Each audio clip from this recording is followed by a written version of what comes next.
الأمن والسلامة، الأمن والسلامة لكل من يستخدم الطريق.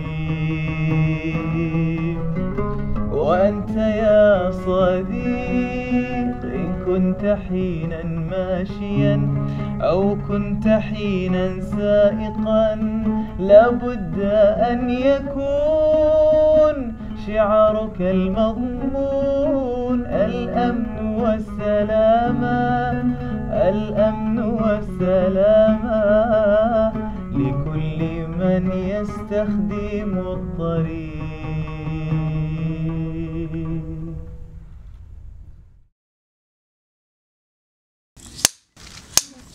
أن يكون الأمن